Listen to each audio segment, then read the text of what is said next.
But first, Congress returns to work this week, facing a growing to-do list.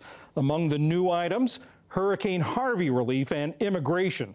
To talk about this on Politics Monday, we're joined by Stuart Rothenberg, a longtime political analyst who's senior editor of Inside Elections, and Amy Walter, national editor of the Cook Political Report.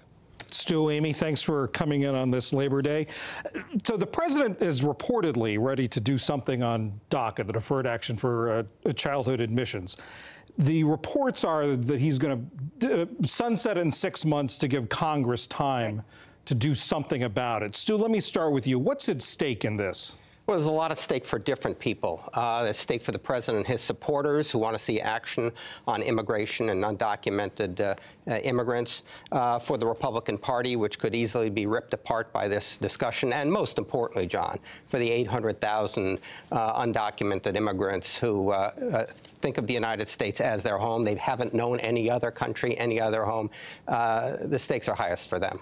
Yeah, I think Stu said it up perfectly. And the real question for Congress is, if there were an easy legislative solution, we would have already been there. I mean, this is something that has been going through Congress both during Democratic and Republican administrations. The divide in the Republican Party is fierce, and it even cost one member of the House leadership his seat.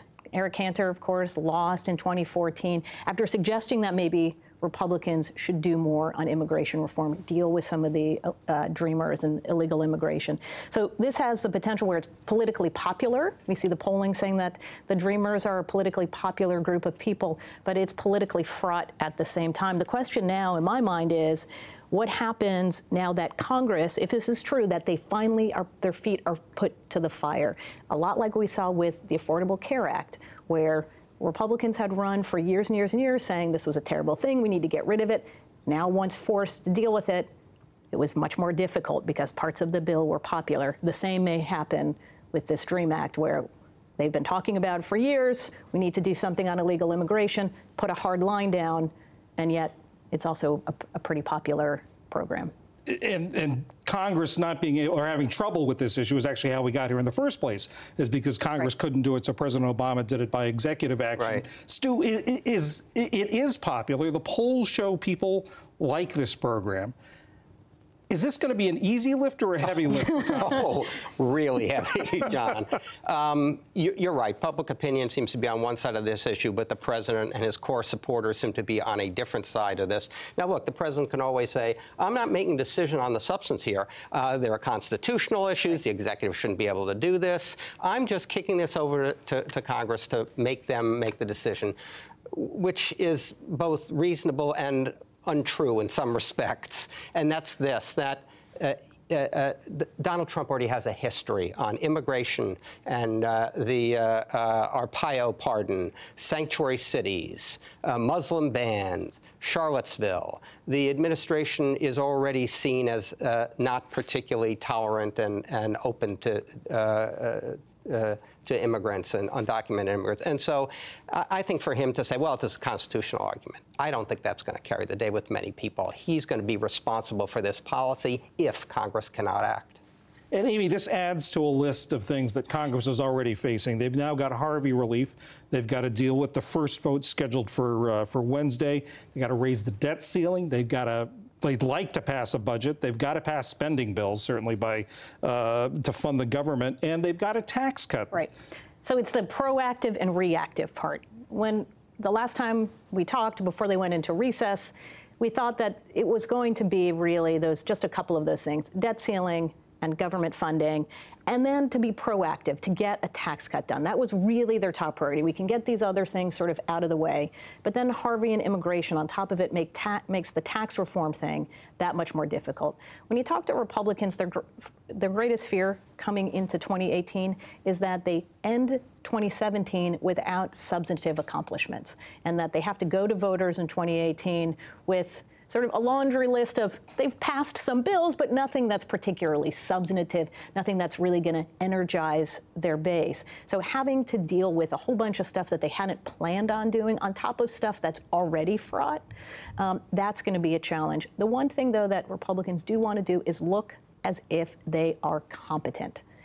Get these little things out of the way that normally trip them up, like the debt ceiling and the and I don't mean little, but I mean the things that they should be able to do easily, so that they can get onto the more substantive stuff. That was their number one concern. John, can I just add one thing? I agree with Amy completely. I just add one thing.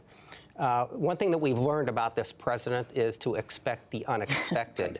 We are talking now as if in the next few months we know the precise number of issues and what those issues are. The president has a habit of tweeting, I've noticed. I don't know if you've noticed that. He has a habit of tweeting and creating controversies and issues. So on top of all this, on top of funding of the government and the debt ceiling and DACA and tax reform, there may be 2 or 3 other things that develop because it hits the president's fancy and creates new problems. Well, and also one of the reactive things is North Korea. I mean, how is that going to, this is sort of looming over everything. How is that likely to affect what's going on? To Stu's point, the tweet about it is something that the members of Congress are going to have to react to, and the issue just in general. But I do think this gets to the issue, really, of the president and how people view him temperamentally and whether his temperament can meet the time, right? That the concern about North Korea right now is we don't really know what's happening. There is a whole bunch that we learned about this weekend that is very troubling. And whether the president himself, his personality is one that a whole bunch of folks question whether temperamentally he can do well by this issue. It's so dangerous, and every tweet carries added significance. And so I think as we're watching where the public goes and where Congress goes, it is watching to see, again, if his temperament and his tone fits the time that we're in. And I think that because of this, there is not the usual rally around the flag effect that we normally see when there's a foreign policy crisis.